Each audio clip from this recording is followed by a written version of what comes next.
this edition of Next. This is a new series where we bring together rising change makers to talk about issues at the center of the conversation.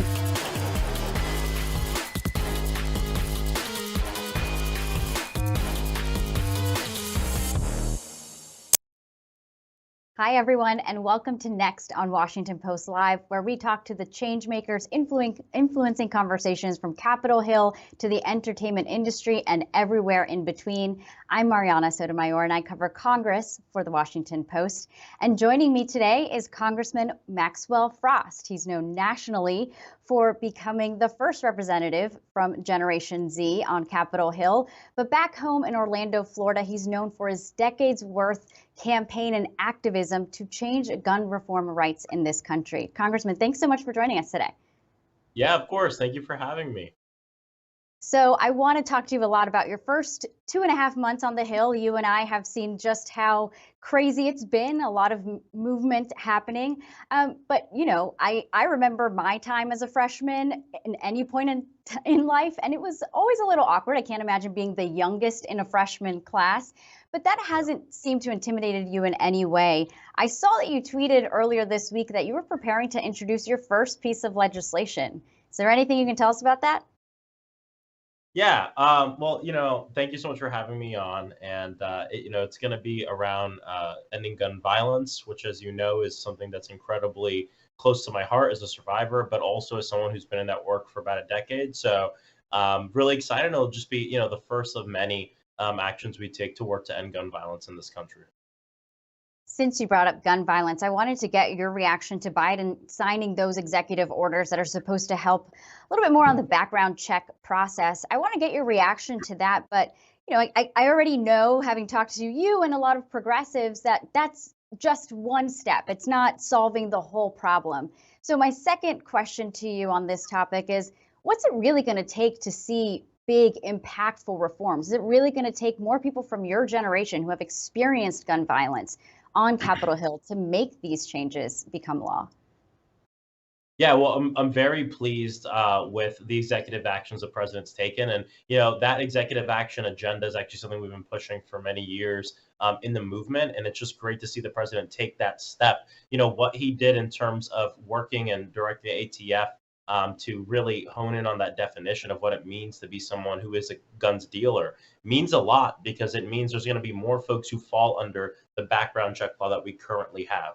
It's part of the reason we push for universal background checks, because there's too many loopholes and too much gray area where a lot of people slip through the cracks. And so very smart of the president. It's going to save lives. It's going to save people. But like you said, we need a lot more.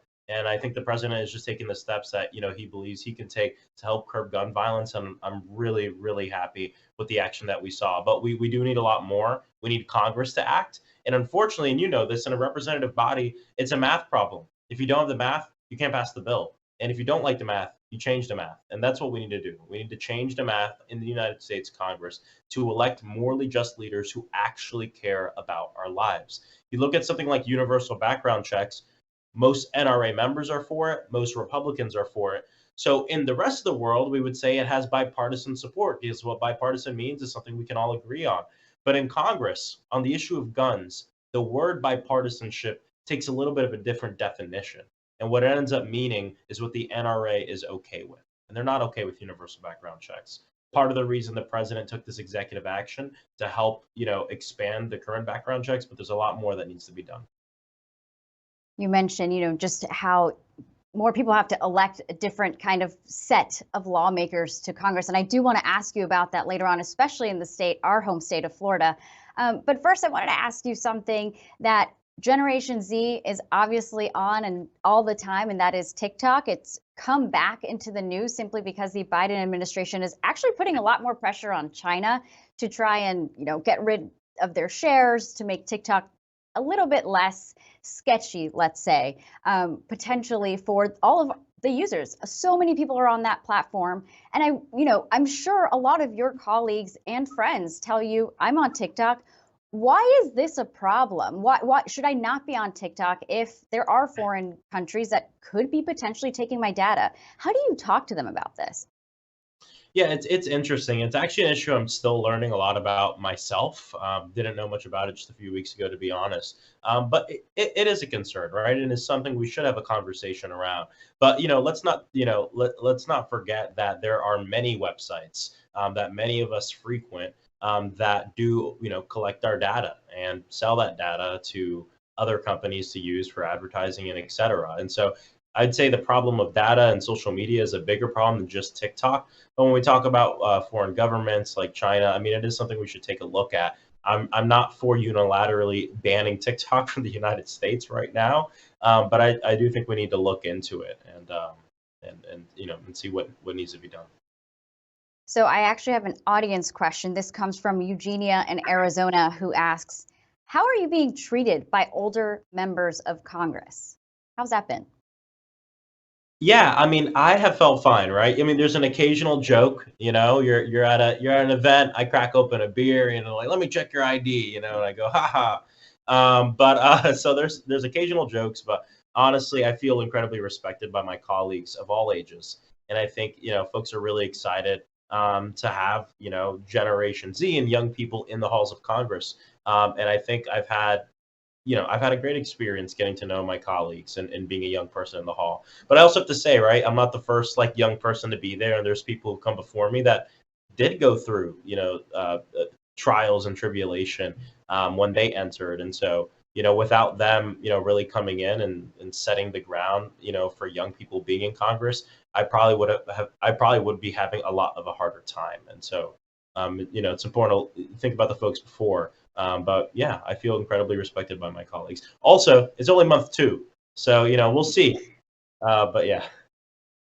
Your candidacy meant so much to many in the Democratic Party, I think, because not only are you from Florida, which is becoming less of a swing state, more of a conservative state, and we will get to that.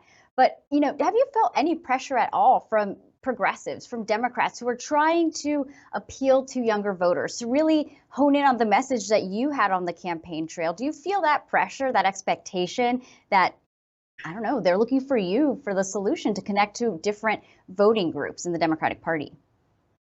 Yeah, I always say this. I don't count myself as the representative of a generation or the person who has all the answers on anything, but especially on my generation. But I do bring my perspective everywhere I go, and my perspective as someone who's grown up in the mass shooting generation, as someone who has grown up as a Black Latino here in the state of Florida. And those experiences are important. I do think those experiences can help us reach out to young voters. And so, the pressure I feel is keeping up with the promises that I made, which really have to do with our message and then the way we get that message across. And we know, especially with young voters want something to vote for and not against. They want a livable future. They want to live free of gun violence. They want everyone to have the resources that they need generally. Obviously, a generation spans the ideological spectrum. I'm not speaking for everybody, but we see that Gen Z and young millennials have been voting overwhelmingly with Democrats. And when you talk with them about the issues and what they believe in, it's all centered around a world where everybody has what they need to live their best lives. That's the politics broadly of the generation. And that really excites me. I think it shows a great path forward for the country. And we just need to really reach out to these voters and these people. We need to reach out to these people and just talk about our platform, who we are, what we believe in, and not be afraid to talk about our North Stars and the world that we want to envision and work towards. I want to talk to you a little bit about, the young base, the progressive base, and also where the president fits into that. We are all expecting him likely to announce that he's going to run for president again. And it seems like a bit of that positioning in the last couple of weeks. He's strayed a little bit more to the center on different issues, whether it's the DC home rule, on immigration and some new asylum processing decisions, as well as now being okay and greenlighting an oil drilling project in Alaska.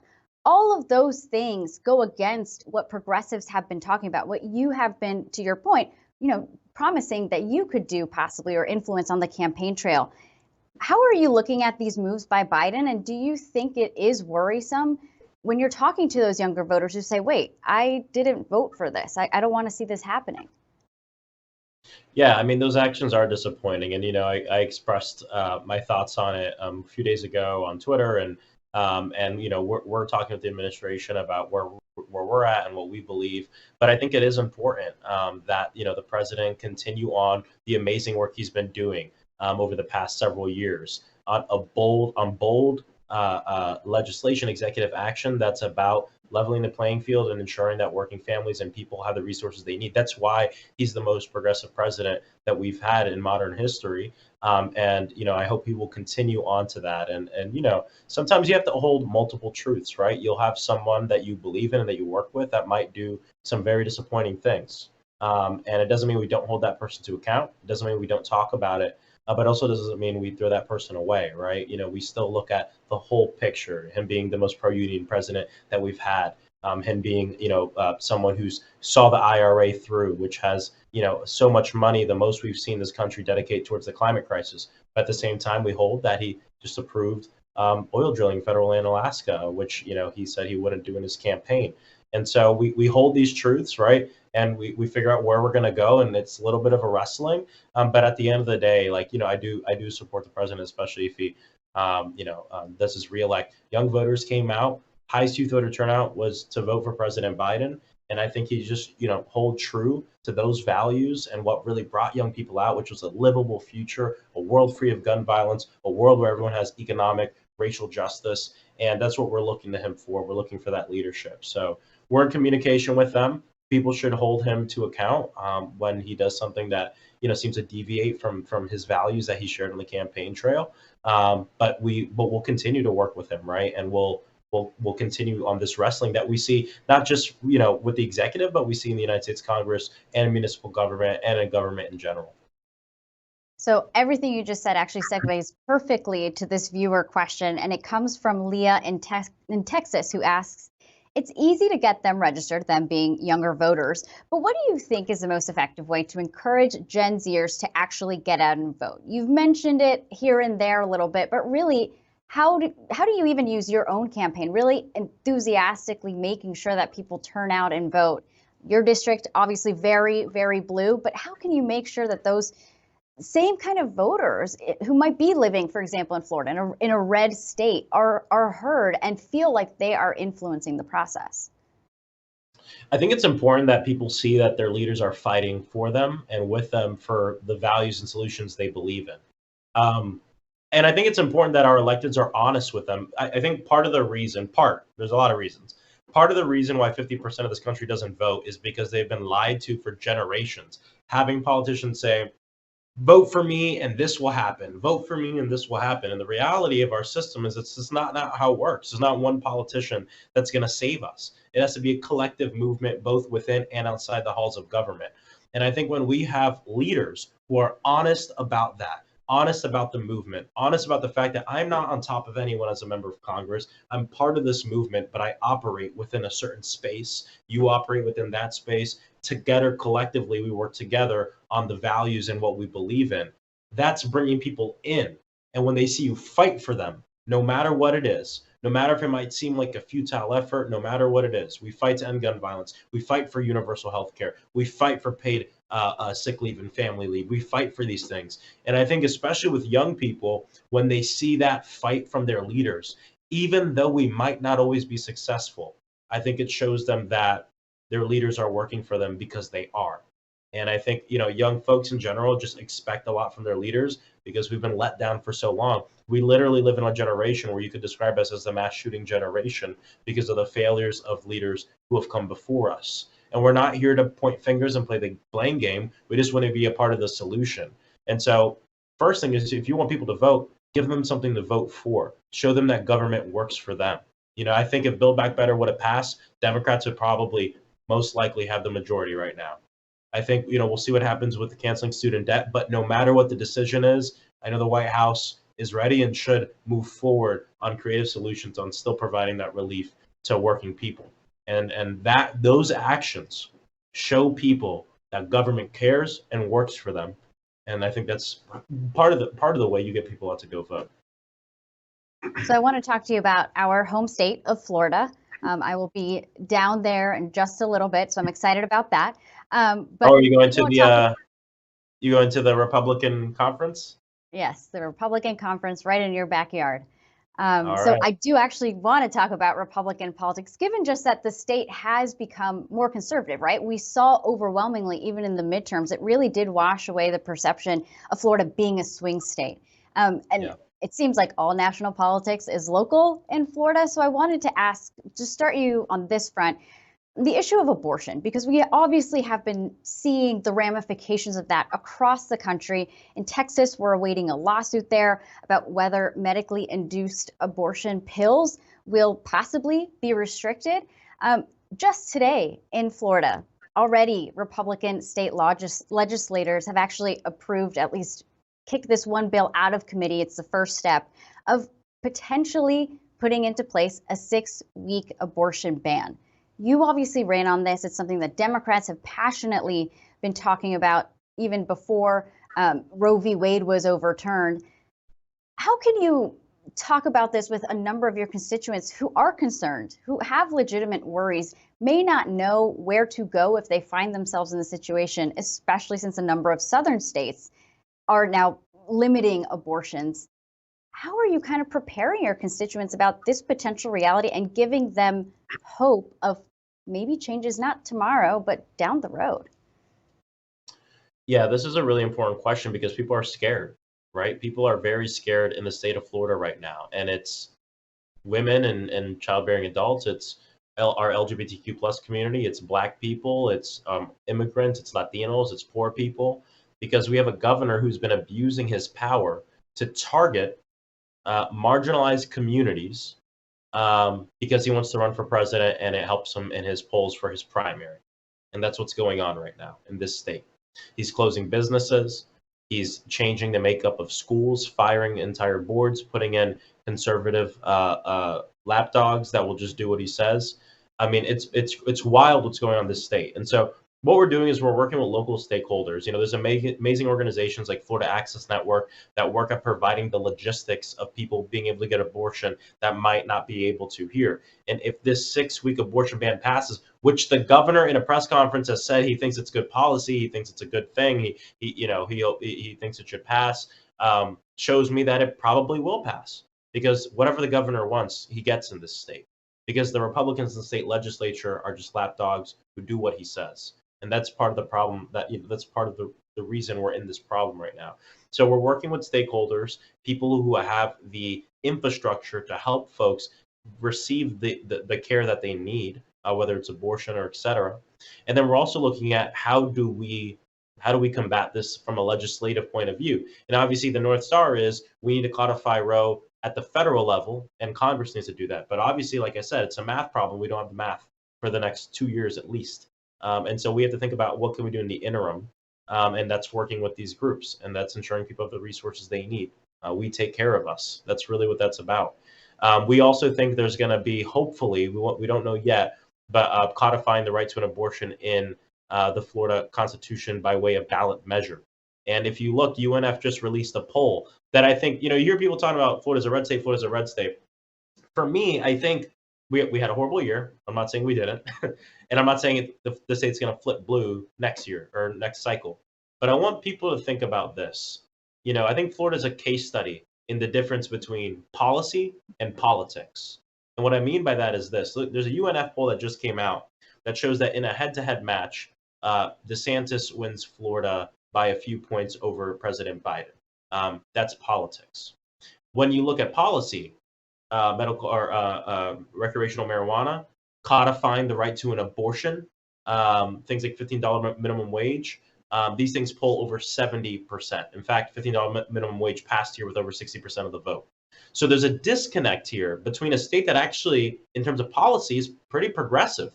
$15 minimum wage, second chances with people who have previous felonies, the right to vote, medical marijuana, and then polling over 70% on codifying abortion, the right to an abortion, ensuring that people are able, medical or recreational marijuana. But then they want to vote for DeSantis a little bit more than someone else. And that's something that DeSantis is good at. He's good at separating the policy from the politics. This whole conversation of woke and whatever the hell that is and all that, that's all politics. It's not about policy. And that's why he's thriving in that world. Democrats, we need to combine those things. And I don't mean, be policy wonks and be all wonky with people. No, take policy, learn how to tell the story of policy, the narrative of it, connect it to working people, create that working class movement that really it's what our party should be about. And that's how we reclaim this state. And it's going to take time. And I'm here to do the work. But there's a difference between policy and politics. And the state of Florida, yeah, it might be a red state in terms of politics right now. But when you look at the polls and you look at what we've done in terms of ballot initiatives, the ideological, ideology of this state is really in a progressive lane. You mentioned something important too, which yes, Republican governor, Republican state legislature, Democrats, the Democratic Party in Florida has really eroded over the years. You don't see many electeds in state office. I think that is probably why you see many Floridians, as much as they may turn out and vote, not necessarily feel or see what they want in their local governments. Can you talk a little bit more about that Democratic problem in Florida? Because to your point, maybe it rebounds in a couple of years, but what do you tell people who are, for example, directly affected by the Don't Say Gay law, right? Yeah. And a number of other things that are coming down the line who may not want to go turn out Democratic because you're not seeing Democrats being elected and the party itself is not necessarily helping the state. Yeah, and that's why I think it's important to have legislators and leaders who are unafraid to speak out and show people, that we're fighting for them. We have great state representatives here, Anna Eskamani. We have great, members of city council, Bakari Burns, Joanna Lopez. We have such a great cadre here in Central Florida of new elected officials, progressive elected officials who are fighting and showing people what it means to fight for and with them. And again, we might not always get the end result we want, but the people want to see you fight with them and for them. And I think that's how you keep it going. For our LGBTQ plus community, they are in the, they are the target of this governor right now. And so I think the main thing is, how do we reach people who see what's going on and say, oh, this doesn't impact me, or, oh, this has nothing to do with me. And I'm talking about, folks who see this on the news. And that's where our party needs to do the real work. How do we don't shame apathy. That's something our party's done a lot. We shame apathy. Don't shame apathy. Inspire hope, inspire action, tell the story. Why does this matter for everybody? Why does this matter for working people? Because while the governor is targeting marginalized communities to run for president, he's not working on affordable housing. He's not working on ending gun violence. He's not working on getting wages up. He's not working on protecting working people. He just wants to oppress marginalized communities to run for president, and it will have serious harm. And that's why everyone should care, no matter who you are, because we're all in this together, and we all want a better life. We all want to protect and feed our families, and that's it. And that message, we need to go to bat with it, because there are a lot of people in this state who just don't see the connection between the fight for LGBTQ plus folks, Black folks, immigrants. They don't see it as connected to their struggle that they might have. But the fact of the matter is that it is. And as storytellers and as organizers, we have to take a step back and figure out, how do we tell the story of Florida? How do we tell that story and not let it be about woke or whatever the hell that is? And how do we make it about us? And that's the struggle that the party has right now. We tend to fall for this trap. They say we're socialists, or they say we're defund or whatever. We spend all of our media budget doing a commercial that says, no, I'm not. And that's the message. And I just think people want something to vote for and not against. And so we have work to do. Congressman, we only have a couple minutes left, but I did want to ask you, you're very passionate because you've lived through different experiences. There are so many other people who are interested in politics, who may want to affect policy, but just don't know how to get there. A lot of young people in particular. You've been very open about the realities of running for office and not having the financial backing to be able to do that. If you could very quickly just give advice to people who may be watching, who want to run for office, but just don't know how to do it. How did you do it? What's your best advice? Well, the first thing I always love to tell people is, I think it's important from a personal point of view, like to take a step back and think about why you want to run for office. Oftentimes in life, I think we're encouraged to have goals that are about being something, right? I want to be a congressman. I want to be president. I want to be the CEO. But something that changed my life, and I don't know who told me this, but at some point I kind of changed my goals from being something to doing something. And I encourage people to think about, what do you want to do? right? It's not about being in a seat of power. It's about how do you use that seat of power to do work, whether it's gun violence or whatever. Why do you want to run for office?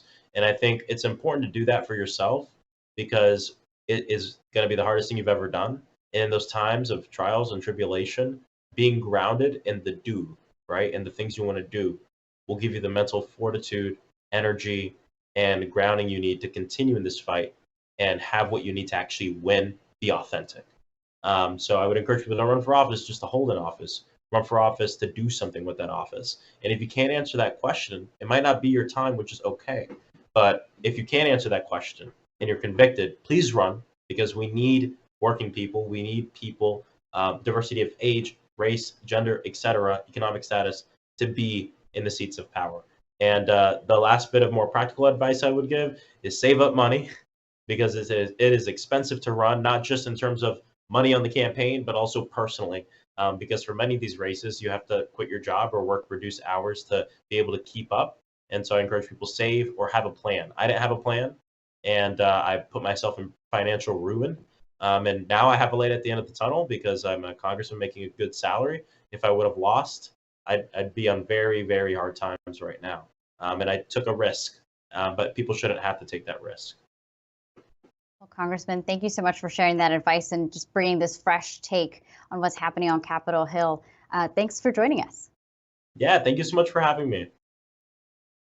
And now I want to bring in two of my exceptional colleagues whose reporting I admire very, very much, Caroline Kitchener and Akilah Johnson, both of whom have been really covering just the conversation around reproductive rights in this country and the impacts about what lawmakers are doing in different parts of the country. Both of you, thank you so much for joining us. Thanks for having me. Us. Thanks, Marianna. Of course. Caroline, I want to start with you because there is that high stakes lawsuit out in Texas. I think we're expecting a decision at any point in time. It might be fair to say that. This obviously looking at the role of medically induced abortions. What can you tell us about this lawsuit? I know it's a pretty broad question, but what does your reporting tell you and what should people know about it? Well, I think the first thing to know is that the implications could be really, really huge. Medication abortion currently accounts for over 50% of abortions in this country, and the drug at issue here is mifepristone, and that is one of two key drugs that are used in a medication abortion.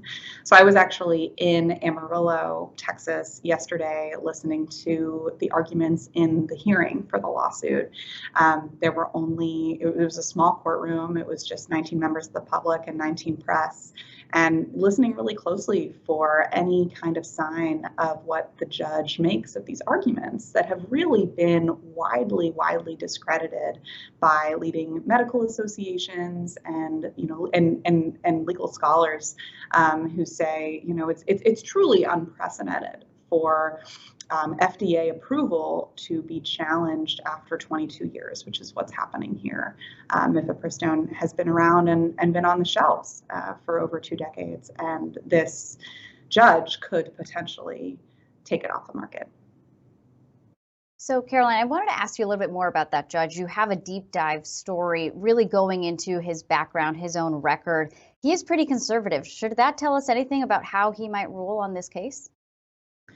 Well, I think it's impossible to know how he's going to rule, but there is a lot of judge shopping that goes on in Texas, and conservative lawyers really have an eye to his courtroom because he has a long track record of ruling in ways that they want on cases. And I really wanted to go into his background and get an idea for who he is as a person, and whether kind of what his beliefs really look like on the issue of abortion. There was a lot of talk in his confirmation hearings about his views on LGBT issues, but less so on abortion.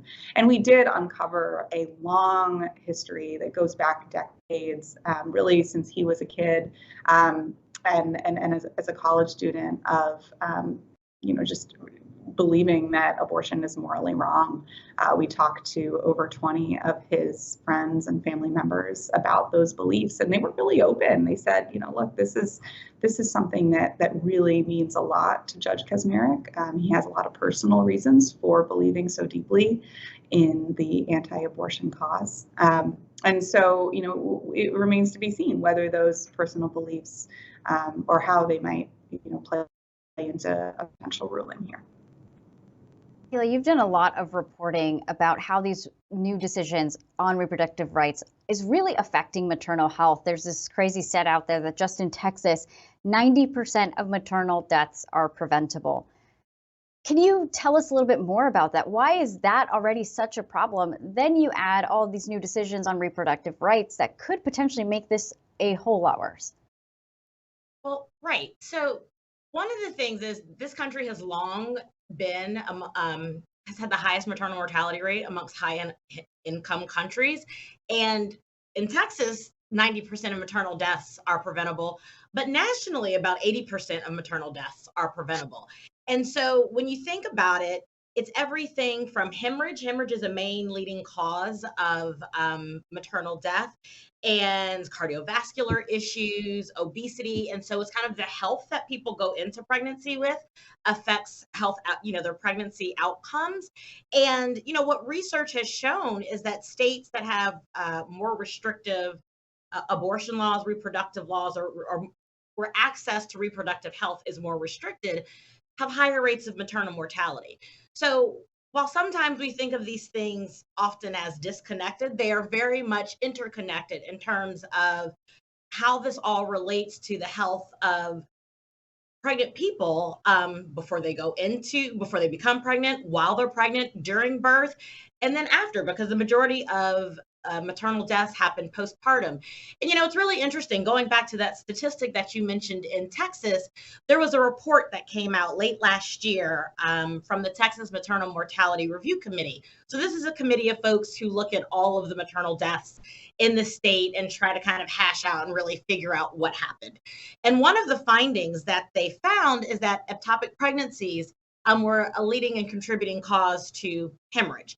And so, folks on the committee said to me, and when I was interviewing them, that it's really important to have this baseline, because as we begin to see more restrictive access to reproductive health and kind of more restrictive laws, abortion laws, there's an expectation that that number is going to go up, that the number of deaths from ruptured ectopic pregnancy is going to increase. And so what clinicians and researchers and academics are predicting is that what is already a crisis is only going to deepen as a result of these restrictive laws.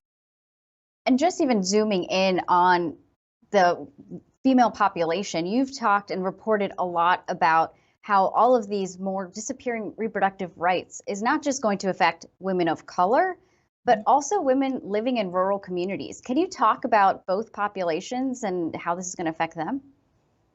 So women of color and women who live in rural communities have some of the highest maternal death rates in the nation. And so we have in this country what are called maternal health deserts, where it's hard to find access to the care that folks need when you're pregnant, when you're trying to become pregnant, looking for reproductive health.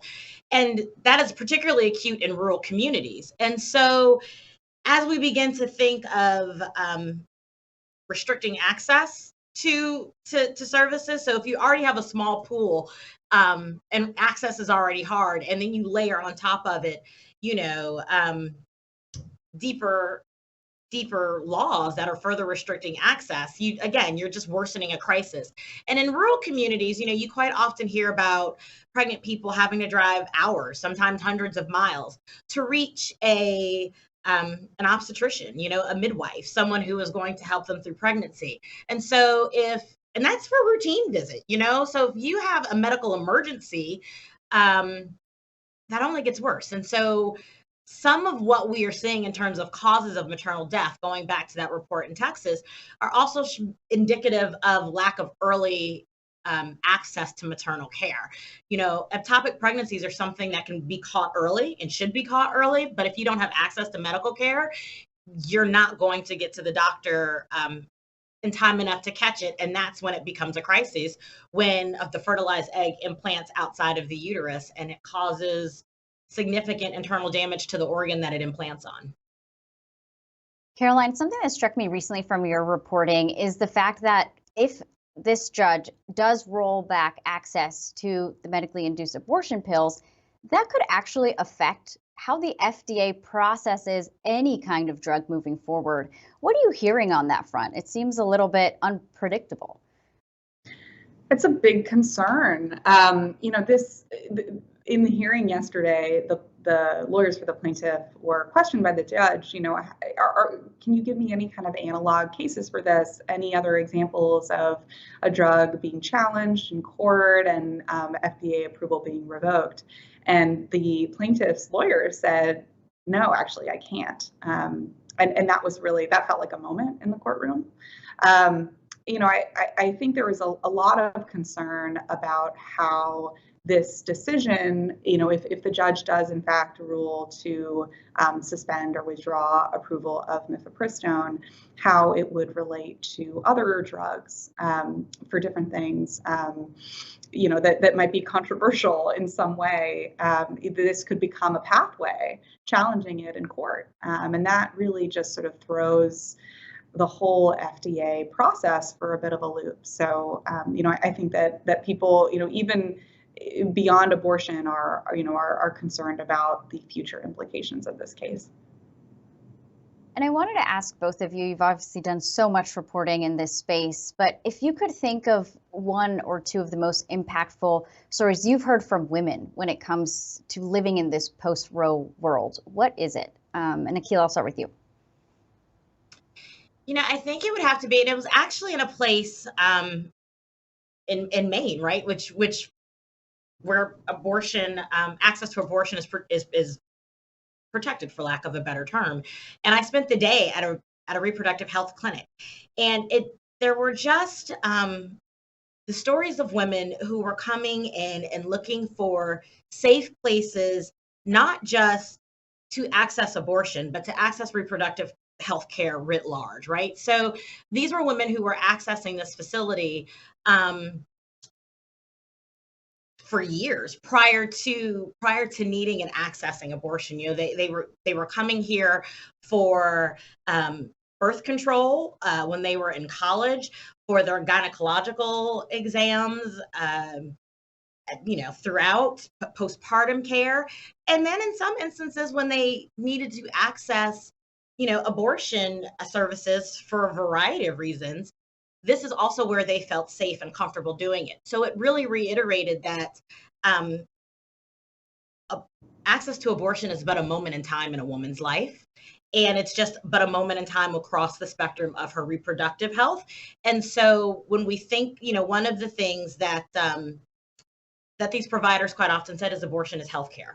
And when we think of abortion as healthcare and what that means, it's the various ways that it is used to treat miscarriage, pregnancies that are threatening the life of the mother, that are threatening the life of, whether fetal abnormalities. I mean, we just talked about ectopic pregnancies.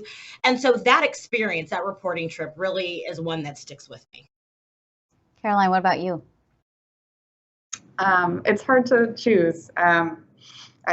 I spend a lot of my time talking to women who are affected by these abortion bans. But one that really stood out from the end of last year, I did a story about the illegal abortion pill networks and all of the things that women in states where abortion is banned are trying to do to get access. And I spoke with one woman in a banned state who, she was 10 weeks along. She was so desperate. She had no idea what to do. And so she wrote she went online and wrote a post on Reddit just saying, like, does anyone have any idea what I can do? Please help me. I can't get out of state. I don't know what to do. And she gets a message from an anonymous user that says, hi, I'm in California. I can mail you the pills. And she has no idea who this person is, but she's desperate. So she says yes. And the pills arrive in a box for cat flea medication disguised. And she takes them out, and her boyfriend says, are you sure you should take those? Like, we have no idea what they are. And she says, I really don't have a choice. This is what I have to do. And it was really scary. She ended up being fine, and the abortion worked, but it was a really traumatic and scary experience because she bled a lot more than she thought she was going to. She saw a lot more than she thought she was going to. And she really wanted to call a doctor, but she couldn't because in her state, abortion was banned. And she was terrified that she would be sent to jail. Those are some very impactful stories. Thank you both for taking time from your very busy days to talk to us and inform our viewers about this. Appreciate it. Thank you, Marianna. Thanks. And thank you to all of our viewers for tuning in. Go to WashingtonPost.com to see all of Caroline and Akilah's stories. And of course, if you want to see what's coming down the line at Washington Post Live, very easy, WashingtonPostLive.com. There are a number of events that I'm sure you will find very interesting. I'm Marianna Sotomayor, and thanks again for tuning in.